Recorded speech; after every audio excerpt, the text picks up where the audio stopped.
begitu? Iya Bu, satu Mapel teori produktif, ya dan satu mapel teori teori produktif dan praktek dan begitu. praktik. Nggih. Nggih Bu. Ya, nanti saya kirim satu contoh nih untuk bisa dipakai. Tapi nanti ya, karena filenya saya harus mencari dulu kalau sekarang. Iya Bu. Terus bagaimana nggih strategi sekolah untuk mewujudkan tercapainya target kurikulum pembelajaran?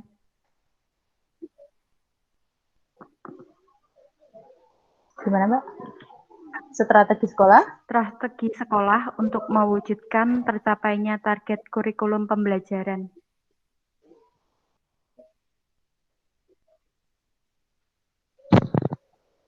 Ya, beberapa strategi untuk pencapaian kurikulum pembelajaran memang terpusat pada guru. Jadi bagaimana guru itu bisa mengelola KIKD mereka sehingga kurikulum monitoring juga dilakukan oleh bagian kurikulum sampai di mana ketercapaian kurikulum yang dicapai pada mata pelajaran. Namun karena sekarang pada masa pandemi ini, sementara target ketercapaian kurikulum otomatis terganggu, apalagi pembelajaran praktek, karena kita tidak bisa masuk dan siswa belum bisa praktek, jadi itu kendalanya. Jadi memang target kurikulum di masa pandemi ini sedikit berbeda. Uh, ada sebenarnya kurikulum perubahan, tapi kita belum mendapatkan itu. Cuma kita masih memakai kurikulum yang lama, yang 2013 yang sudah disahkan ini. Hanya saja targetnya tidak bisa terpenuhi seperti pada masa-masa yang normal pada umumnya, seperti itu.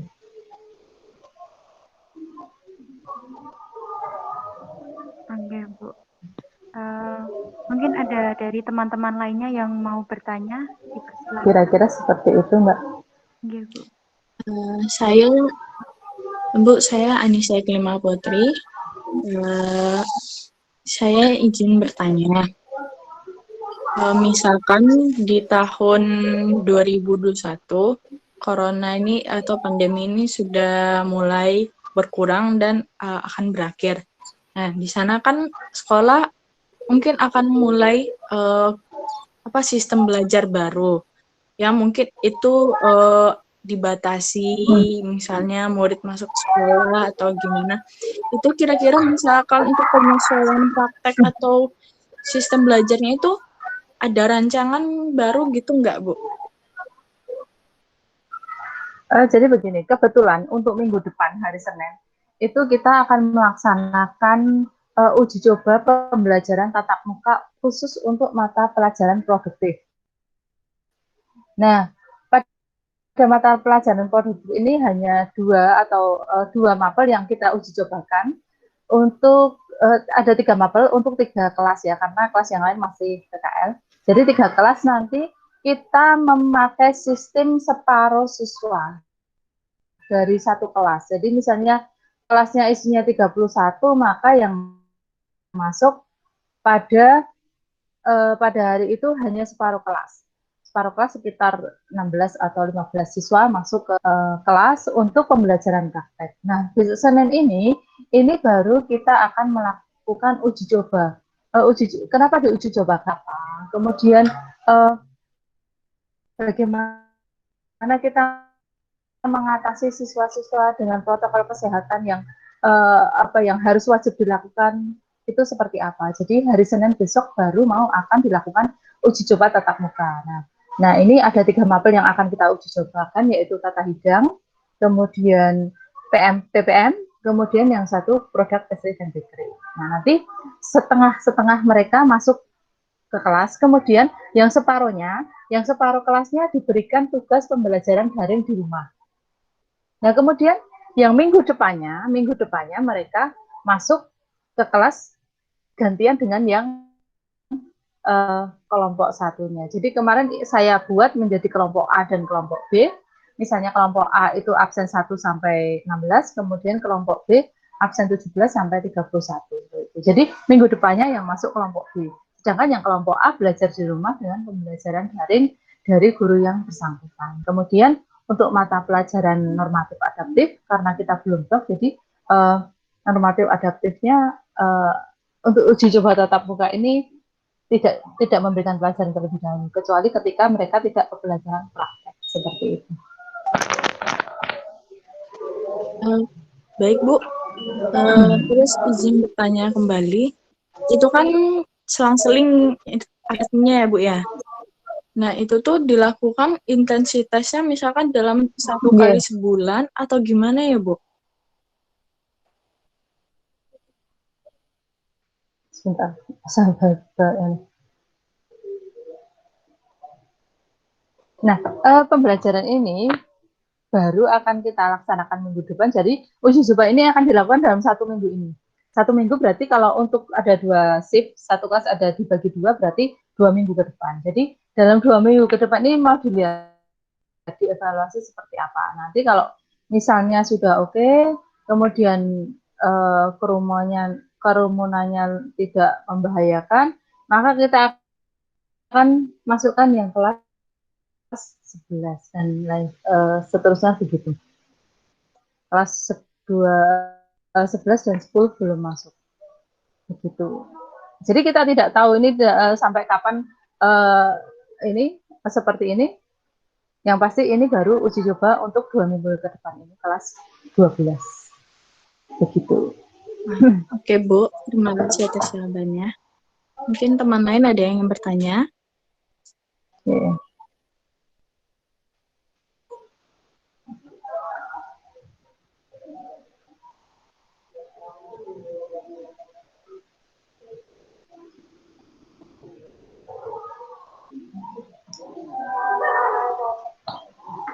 Silakan, ada yang mau bertanya? Izin bertanya Bu, berarti tadi kelebihan dari kurikulum 2013 itu juga diantaranya melatih kreativitas siswanya ya Bu? Iya, pasti. Ya, jadi kalau zaman dulu itu kan pembelajarannya berpusat pada guru, kemudian hanya satu arah, guru memberikan. Nah, sekarang sudah diubah. Jadi siswa itu aktif untuk bertanya, mengungkapkan pendapat dan lain sebagainya seperti itu. Jadi kelasnya lebih interaktif ya, tidak seperti zaman dulu. Seharusnya seperti itu. Namun ketika mungkin pada pelaksanaannya kurang bisa, ya berarti tergantung pada guru masing-masing. Dulu itu kan pembelajarannya pasif gitu. Nah, sekarang murid-murid itu harus bisa kritis, mengkritisi apa yang disampaikan jadi guru. Jadi kita sebagai guru itu memang wajib harus istilahnya bisa untuk sebagai guru memang kita harus kreatif. Kita dituntut untuk bisa. 1, kreatif, 2, penguasaan IT juga harus bisa. Ya, jadi kita tidak bisa seperti dulu lagi. Ketika zamannya semuanya sudah IT dan lain sebagainya, seorang guru setua apapun harus bisa tetap mengikuti. Apalagi jenengan-jenengan yang masih muda pada nantinya harus lebih kreatif lagi, misalnya dalam pembuatan media pembelajaran, kemudian cara menyampaikan, tidak monoton seperti ceramah, itu sudah masa lalu. Ya, jadi sekarang bagaimana kita menjadi guru yang menarik. Ya, kadang-kadang muridnya ngantuk ya, berarti bagaimana kita sebagai guru harus bisa menarik perhatian mereka. Seperti itu. Kira-kira seperti itu. Dan misalnya kalau saya sebagai guru, kadang-kadang saya tahu yang namanya TikTok itu seperti apa, saya tahu yang namanya Instagram seperti apa. Ya. Biar kita bisa tahu, nanti misalnya ada yang salah dengan mereka, kita bisa meluruskan misalnya. Ya, mereka main TikTok yang berlebihan dan sebagainya, kita juga tahu ternyata seperti itu. Jadi kita bisa memberikan masukan kepada mereka. Misalnya kita sebagai tata boga ya, kita harus tahu jajanan yang sedang tren sekarang. Misalnya, jadi kita tidak eh, kelihatan guru yang apa ya, cupu ya istilahnya apa kalau zaman sekarang itu. Jadi kita harus mengikuti tren-tren yang ada sekarang biar mereka juga tertarik dengan kita. Ibu kok tahu TikTok? Ya tahu lah, emang kamu aja yang tahu, saya gitu. Ya, jadi ya dan kita juga harus sebagai guru itu seperti menjadi teman bagi mereka. Ya, jadi menyelami mereka, tidak hanya memarahi, tidak hanya, tapi memberikan jalan keluar juga. Itu. Jadi kita itu lebih masuknya sekarang sebagai guru itu like a friend ya, jadi sebagai seorang teman gitu. Kalau tidak susah kita memberitahu. Ya, seperti kalian kalau misalnya caranya memberitahu dosennya begini-begini kan pasti males banget gitu kan. Ya, gitu. Jadi kita memang jadi guru yang satu menarik, dua IT-nya bisa jalan, kemudian up to date. Ya, makanan sekarang apa, odading kayak gitu-gitu ya kita harus tahu ya. Jajanan apa sekarang yang lagi kita harus tahu. Gitu. Karena apa? Kita akan bercerita kepada mereka lah. Kalau kita mau cerita aja nggak tahu gimana. Ya kan seperti itu. Nih, Selanjutnya, kira-kira seperti itu. iya Bu, terima kasih. Pertanyaan selanjutnya, pada saat pandemi seperti ini, adakah sih siswa ataupun orang tua yang mengeluh dengan mekanismenya secara daring ini? Misal, oh kuotanya apa gitu Bu? Mungkin ada keluhan. Ya, pasti. Itu keluhan dan hambatan kesulitan itu pasti. Satu, kuota. Kemarin pemerintah dari sekolah sudah beberapa kali memberikan kuota sebesar 100.000 ya atau 10 giga gitu. Tapi kan ketika dipakai ya mungkin hanya sebulan apa sudah selesai ya. Nah, akhirnya mereka juga harus apa istilahnya mengupayakan sendiri untuk paketan-paketan. Dari Kemendikbud kan ada juga ya yang paketan apa itu paketan. Nah, seperti itu yang mungkin solusi-solusinya. Cuma kadang-kadang ada yang ini, misalnya kemarin barusan saya aja, Bu, saya nggak bisa ikut di grup itu kan, Ibu memakai modelnya Kaizala kalau kalian tahu. Kaizala. Jadi saya pakai Kaizala untuk pembelajaran. Bu, saya nggak bisa masuk di situ karena paketan saya hanya chat WA saja. Ya sudah, berarti kita sebagai guru yang fleksibel ya tidak bisa memaksakan kan seperti itu kalau memang tidak ada.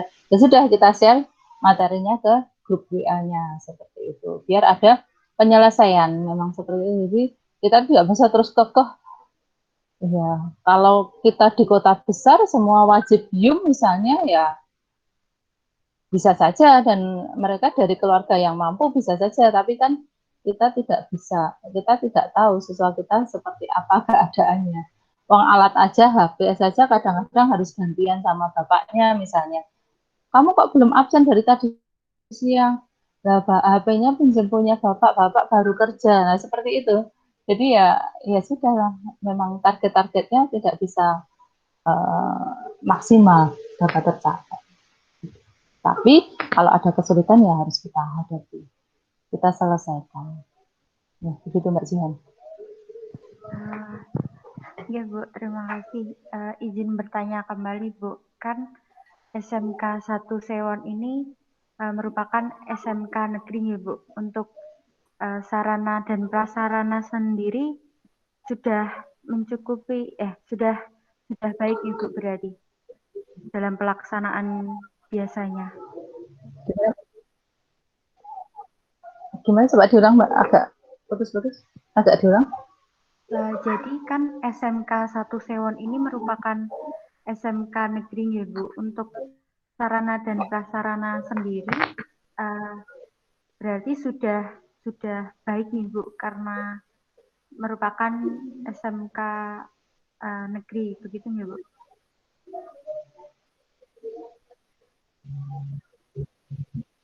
Ya, untuk sarana dan prasarana kita insya Allah sudah hampir menyerupai industri. Misalnya oven, kita memakai oven deck yang tiga deck seperti itu. Kemudian peralatan mixer, prover dan lain sebagainya kita sudah siap, sudah lengkap.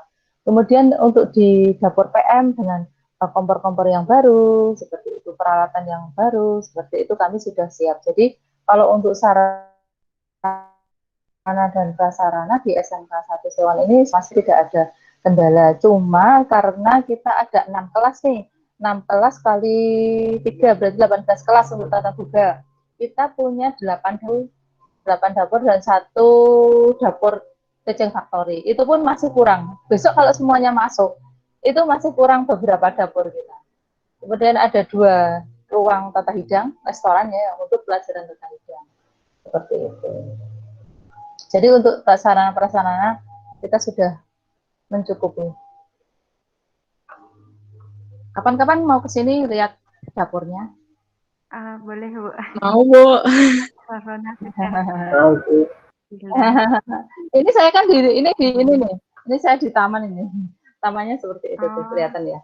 Nah, itu kan ada tulisannya SMK Sewon. Ya.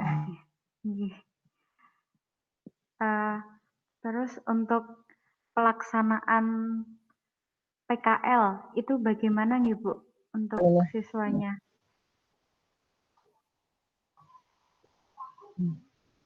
Ya, ada lagi yang mau ditanyakan? Ada beberapa siswa yang ada tuh, kelihatan enggak? Ada yang mungkin ngurus apa sesuatu. Bu.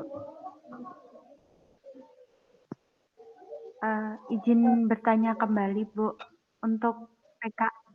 Ya, ada yang mau ditanyakan lagi? Iya, Bu, izin bertanya. Yeah. Untuk sistem praktek kerja lapangan di SMK 1 Sewon ini bagaimana nih, Bu?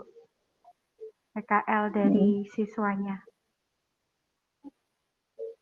Ya, untuk untuk PKL kita kemarin ya sebelum pandemi dan ini juga masih berlangsung. Jadi karena ada 6 kelas kita buat 2 gelombang. 3 kelas biasanya pada bulan kalau tahun kemarin ya 3 kelas pertama itu bulan Oktober, November, Desember, Januari, Februari, Maret. Jadi 6 bulan. Nah, kemarin belum sampai 6 bulan, kita kan Maret sudah mulai pandemi tuh, sudah mulai ini pandemi, jadi kita tarik siswanya. Nah, sedangkan yang gelombang kedua harusnya April masuk. Nah, karena situasi belum memungkinkan, maka kita pending dulu nih, kita pelajaran biasa. Tapi kalau pada kondisi normal, kalau sudah Oktober, November, Desember, Januari, Februari, Maret, 6 bulan, mereka gantian yang gelombang kedua, April, Mei, Juni, Juli, Agustus, September. Nah, seperti itu. Dibuat 2 gelombang karena kita 6 kelas ya, jadi kalau barengan nanti kita gurunya dipertanyakan ngajarnya gimana, nanti urusannya dengan dapodik dan lain sebagainya. Nah, makanya kita bikin 3 kelas terlebih dahulu. Nah, kemarin karena pandemi yang April belum bisa masuk, nah ada surat edaran dari Dirjen Vokasi waktu itu bahwa PKL bisa diganti dengan beberapa kegiatan pengganti, misalnya PKWU, kemudian apa ya istilahnya job, istilahnya apa sih, job, kok saya lupa, job ini dengan industri gitu, jadi mengundang industri ke sekolah. Tapi kalau anak-anak yang namanya anak-anak SMK tidak PKL itu kan kurang gimana ya, mungkin dari kalian ada yang dari SMK pasti harusnya merasakan yang namanya PKL. Bagaimana kita bekerja dengan orang-orang di tempat bekerja itu seperti apa. Nah, akhirnya kita melaksanakan PKWU waktu itu. Kita PKWU 1 bulan. Ternyata anak-anak, saya pengen PKL. Akhirnya saya mencoba mencari beberapa tempat industri yang mungkin bisa dipakai. Saya coba beberapa hotel memang, kita belum buka. Ya sudah, berarti saya coba yang lain ya. Dari yang misalnya kita pengennya dulu di Pringsewu gitu ya, tapi karena Pringsewu keadaannya pandemi ini mereka tidak menerima, ya sudah kita alihkan ke tempat-tempat yang bisa menerima. Kemudian mereka masuk, saya masukkan dari bulan apa, hanya 3 bulan saja, seperti itu. Hotel-hotel yang kita pakai ya kayak Garuda, Hotel Bintang 3, Horizon Group, Jakarta Tara Hotel, kemudian restoran Pringsewu, bakery, Parsley, kemudian ada di beberapa bakery yang lain seperti itu. Nanti kita siswanya kita bagi menjadi beberapa tempat. Dan misalnya kalau Garuda kan bagus sih, misalnya ya saya berusaha memasukkan di sana sebanyak mungkin anak biar mendapatkan ilmu yang bagus. Kemudian saya juga melihat nih, misalnya chefnya di sana itu siapa. Kebetulan kenalan ibu kan banyak nih, jadi dan kita istilahnya mencari tempat itu yang mau membimbing. Kadang-kadang ada beberapa industri yang pokoknya tidak gawean dipekerjakan istilahnya ya, maaf ya. Jadi kita kadang-kadang mencari pembimbing yang mau membimbing. Ya, seperti itu. Jangan sampai anak kita cuma dikon-kon yang aneh-aneh, cuma potong-potong terus tidak dibimbing ya, kasihan. Kemudian kemarin ya Bu, ini kalau saya masukkan sambil ke housekeeping gimana? Ya nggak bisa, kita tidak ada pelajaran housekeeping, jadi saya tidak mau kalau anak-anak di kitchen terus di housekeeping, saya tidak mau. Satu, bukan bidang kita. Dua, itu kan menyalahi aturan juga ya, jadi saya tidak membolehkan kalau seperti itu. Ini karpe kan karena pandemi mereka sing bisa dikerjakan kan, makanya saya nggak boleh gitu. Beberapa bakery ya seperti Pasle, kemudian Kobayashi, kemudian ya beberapa yang mau bergabung kita pakai tempat PKL kita pakai. Kalau misalnya kesulitan, sulit banget ya, kita lepas saja. Kayak ACS itu mau, ACS di Jalan Road di mana? Ring Road Timur itu ya, itu bisa kita pakai.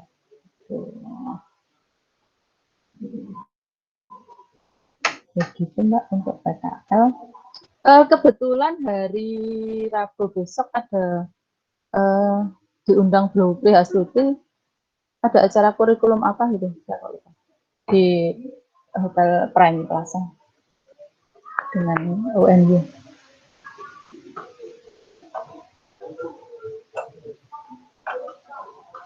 Itu Mbak Jian?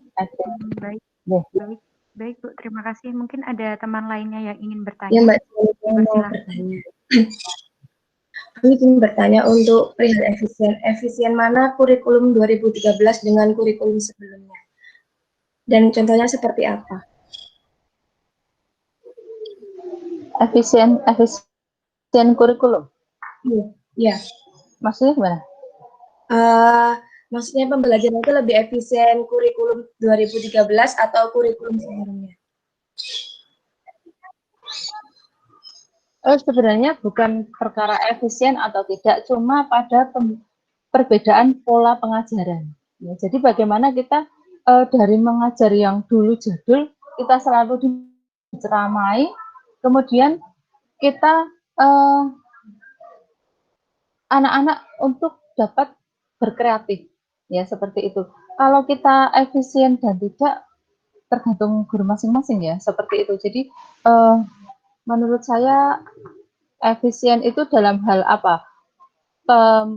Penyampaian kurikulum bisa sampai selesai kurikulumnya, atau seperti apa yang dimaksud efisiennya?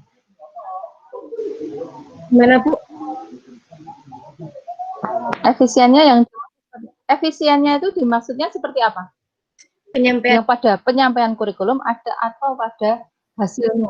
Penyampaian kurikulumnya. Iya, kalau sekarang memang harus ada interaksi, jadi memang waktunya agak lebih banyak. Kalau dulu siswa hanya dicekok itu kan, yuk cepat selesai, memang seperti itu. Kalau sekarang kan mengubah pola pikir itu sebenarnya lebih bagus daripada materinya terkejar semua, masuk semua, tapi anak-anak tidak tahu apa-apa, kan lebih bagus ya. Jadinya menurut saya kalau dari ini lebih efisien pada kurikulum 2013 pada penyampaian materi. Kalau pada karya sama saja, tergantung pada guru masing-masing.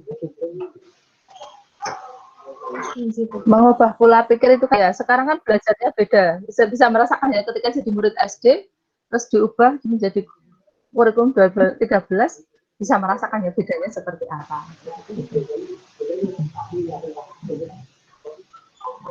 Begitu Mbak Eriska.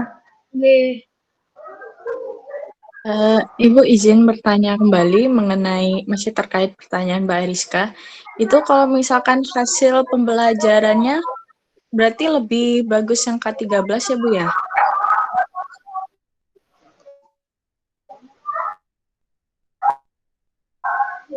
Diharapkan seperti itu pada hasilnya. Sebenarnya pada hasil itu kan tidak hanya nilai, ya kan? Nilai itu mengikuti, lebih pada karakter siswanya, ya karakter siswanya. Bagaimana mereka menjadi siswa yang berpikir, tidak hanya menerima saja seperti itu. Lebih pada itu. Kalau hasil itu mengikuti untuk nilainya seperti itu. Baik, Bu. Terima kasih. Berarti untuk kurikulum 2013 ini lebih menekankan kepada kreativitas siswa maupun guru serta perilaku siswa yang berkarakter nih, Bu. Iya, seperti itu. Ya, seperti itu. Jadi ingin mengubah kalau pada target-targetnya penyampaiannya itu kan nanti tergantung pada guru masing-masing ya, tercapai atau tidak. Hanya saja bagaimana kita bisa membuat membentuk pola pikir seperti ini. Nanti hasilnya baik dari hasil belajar dan hasil pada kondisi apa ya siswanya seperti itu.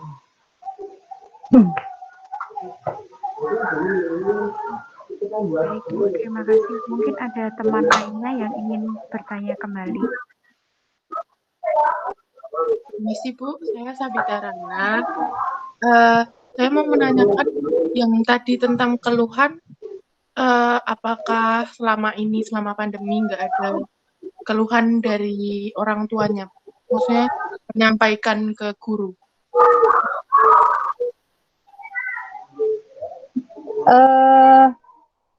Karena kita sudah SMK ya, jadi kebetulan kita juga punya grup wali kelas, jadi langsung keluhan langsung dihandle ke wali kelas, kemudian disampaikan.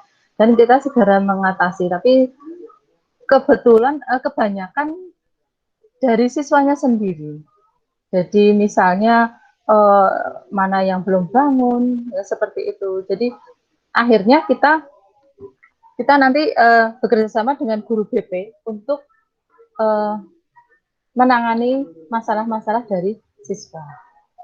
Begitu. Kalau keluhan tidak seperti halnya kalau SD ya, kalau SD kan wah agak ribet banget karena ini sudah SMK, jadi anak-anaknya sudah bisa menghandle diri mereka sendiri, hanya saja orang tua hanya mengawasi dan masalah itu timbulnya hanya dari siswa yang tidak bangun, tidak mau mengikuti, tidak absen dan lain sebagainya. Kita kadang yang malah kita yang menyampaikan kepada orang tua siswa bahwa siswanya ini tidak masuk dan lain sebagainya. Tapi kita akan tangani dengan siswa-siswa yang bermasalah. Ya, Bu. Terima kasih, Bu. Begitu Mbak Sabita. Ya, ada lagi yang mau ditanyakan? Tadi, mohon maaf sempat terlewat. Untuk SMK 1 Sewon sendiri itu ada berapa jurusan nih, Bu?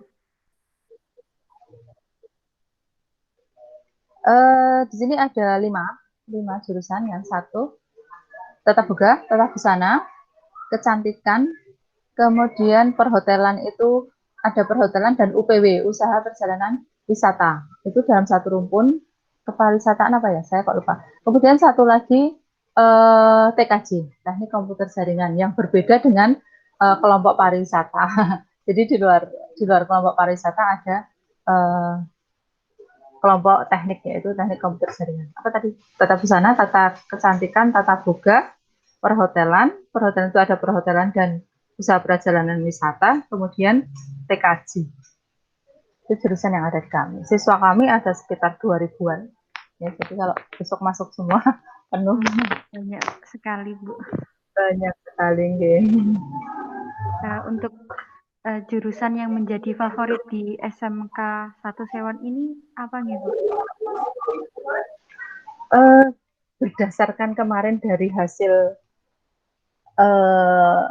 penjajakan online. Kemarin sebelum ada pendaftaran online, kita jajakan nih. Tata boga itu menjadi yang terfavorit. Ya, jadi kita hampir membuang Hampir 200-an siswa dari yang kita terima berapa ya, sekitar 100. Kita jadinya kalau 36 kali 6 itu berapa? Jadi kita hampir membuang separuh dari banyak. Jadi tata boga saat ini lagi favorit ini, sama kemudian disusul perhotelan, tata busana. Jadi kemudian UPW dan kecantikan baru dikerjakan. Ya Bu, terima kasih. Adakah teman-teman yang ingin menanyakan kembali?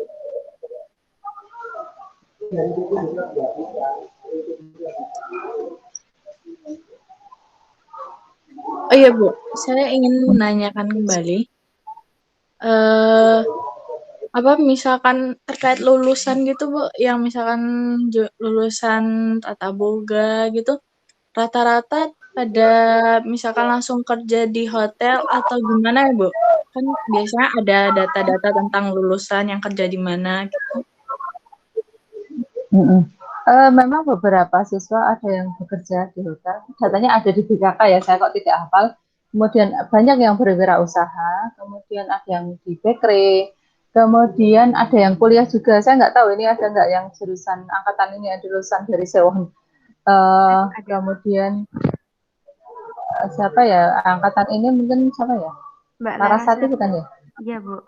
Larasati ya, ya itu jadi ada yang kuliah, ada yang bekerja. Cuma kalau datanya secara pasti saya tidak pegang ya dari BKK. Kalau kalian tahu Gaya Cosmo, Hotel Gaya Cosmo di Timoho, perempatan Balai Kota itu ke utara sedikit ada Hotel Gaya Cosmo. Nah itu sosefnya itu lulusan dari SMK 1 Sewang. Ya, jadi sudah seperti itu. Itu lulusan tahun 2012. Terus beberapa di The Ritz Hotel. The Ritz Hotel itu banyak sekali yang ada di sana, ada juga. Tapi nggak tahu sekarang karena pandemi ini mereka di unpaid leave atau tidak. Sekarang kan ada istilahnya unpaid leave, tidak di PHK tapi tidak dibayar, kan ada seperti itu untuk di hotel. Agak ngeri juga sebenarnya. Kemudian beberapa di The Ritz, Garuda juga ada. Beberapa bakery di Parsley itu ada siswa kami juga, di Kobayashi juga ada. Seperti itu. Jadi misalkan ada PKL atau semacamnya itu kan ada lulusan tuh, jadi kan lebih gampang gitu kan Bu ya, ada semacam link gitu loh Bu. Kan oh ini dia dulu lulusan SMK 1 Sewon kayak gitu. Jadi kayak mempermudah juga kali ya Bu ya.